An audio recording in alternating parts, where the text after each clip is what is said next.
عطاء اللہ صاحب بخاری رک گیا. پہلی قید پر انگریز نے 10 مربع زمین دینا. اتنی بات پر ہوم ڈپارٹمنٹ کا افسر آیا جیل میں کہ اتنا لکھ دو کہ میں آئندہ ایسی تقریریں نہیں کروں گا اور جو کر آیا ہوں اس پر مجھے کچھ ندامت ہے. جیل میں بھی ابا جی فرمانے لگے یہ کاغذ مجھے دکھاؤ. وہ بظاہر تو خوش ہوا. ابا جی نے اس کاغذ کو پھاڑنا شروع کیا. پھاڑتے پھاڑتے پھاڑتے پھاڑتے جب اس کے اتنے چھوٹے پرزے ہو گئے کہ پھٹنے کے قابل نہ رہا, اس پر تھوک پھینکا, زمین پر پھینک کر پاؤں سے رگڑا, کہا کہ یہ میرا جواب ہے, لے جاؤ. تو میں ہوتا شاید میں بک جاتا. ممکن ہے میں بک جاتا.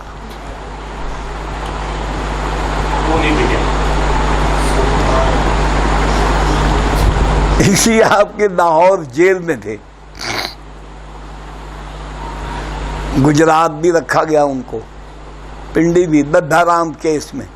وہ سکندر حیات نے بغاوت کا کیس بنایا جس کی سزا کم سے کم کالا پانی ورنہ سزائے موت.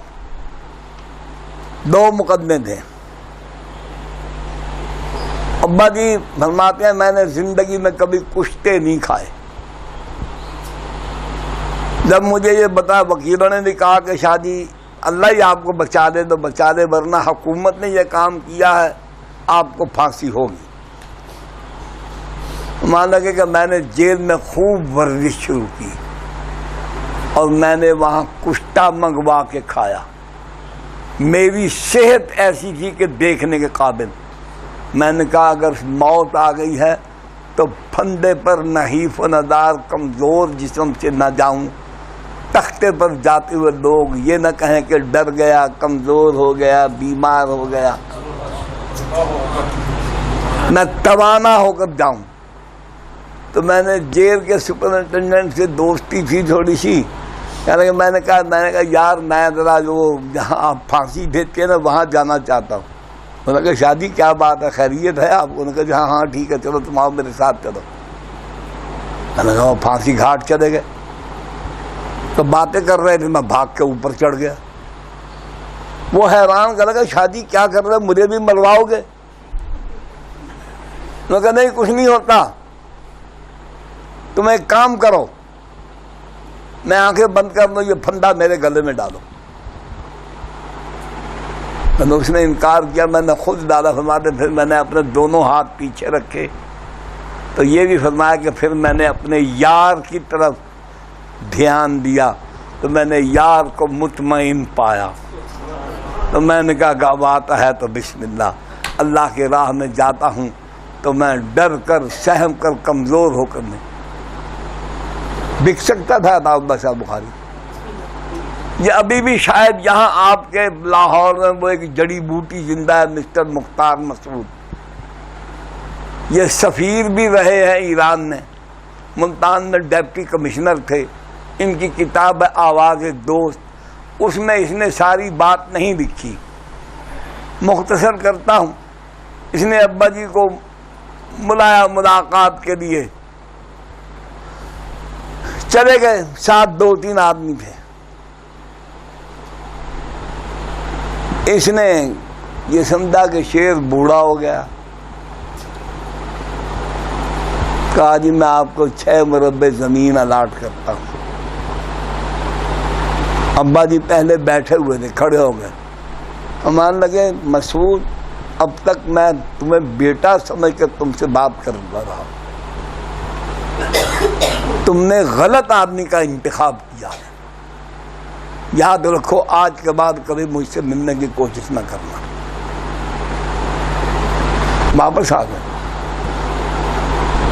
خدا نہ خواستہ ہم ہوتے لیاؤ جی ہونے کاغذ لیاؤ, ساڈے ہاتھاں پیراں دے نوٹھے لوا دو, ساڈے پچھلے حصے کا بھی نقشہ لے لو.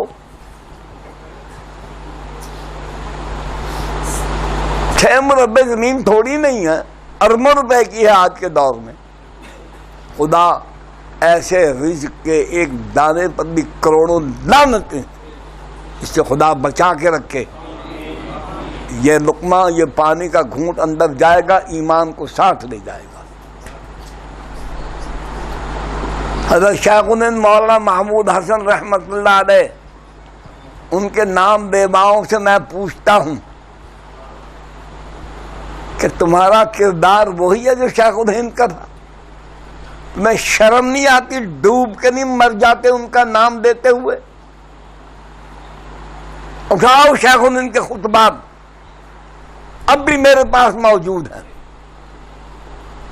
ڈاکٹر مختار احمد انصاری، 30 نومبر 1920، بستر مرگ پر ہیں شیخ الہند، پاس کون بیٹھا ہے؟ انور شاہ کشمیری، شبیر احمد عثمانی، مفتی محمد کفایت اللہ، حفیظ الرحمان سہاروی، احمد سعید دہلوی، عزیز قبیر اور بھی جید علماء۔ حضرت کے آخری الفاظ یہ سب حضرات نقل فرماتے ہیں۔ کہتے ہیں حضرت نے فرمایا میں بستر پر مر رہا ہوں، مجھے مرنے کا افسوس نہیں ہے، افسوس اس بات کا ہے کہ میں بستر پر مر رہا ہوں، میری تمنا اور خواہش یہ تھی کہ میں کافر کے ساتھ، اس ظالم کے ساتھ، انگریز کے ساتھ مقابلہ کرتے ہوئے میدان جہاد میں مارا جاتا، یہ لفظ ہے، اور میرے جسم کے ٹکڑے کر دیے جاتے۔ شیخ الہند اس زمانے کے کسی محل میں نہیں رہ سکتا تھا، انگریز سے مفاہمت نہیں کر سکتا تھا، یہ نہیں کہہ سکتا تھا کہ میں اس کے ساتھ مل کے ملک کے آئین کے اندر اسلامی دفعات کو میں کہیں سے شامل کروا لوں گا چلو مرلو کر کے۔ آ گیا اسلام، اگر ایسے آنا ہوتا تو آ چکا ہوتا۔ گلاس کو الٹا رکھو تو گلاس ہے، لٹا کے رکھو گلاس ہے، زمین پر رکھو گلاس ہے، جہاں بھی رکھو وہ گلاس ہے۔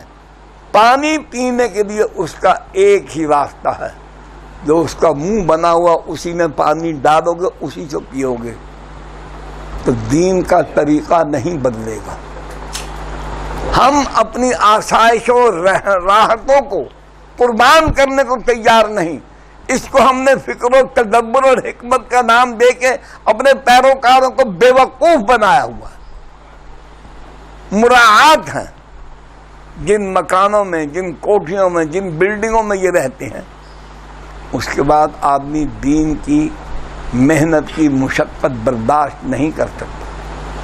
آدمی 4-5 گھنٹے ایئر کنڈیشن کمرے میں بیٹھا رہے، فوراً باہر نکلنے کو جی نہیں چاہتا۔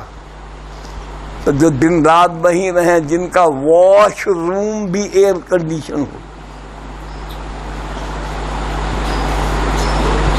دین کے لیے تو والذین جاہدوا فینا لنہدینہم سبلنا۔ پھر عرض کرتا ہوں کہ اگر دین لانے کے لیے کوئی اور طریقہ ہو سکتا ہوتا تو جو اللہ تورات کے بعد انجیل، زبور یہ دیتا ہے، وہ قرآن کے بعد کوئی اور کتاب نہیں دیتا۔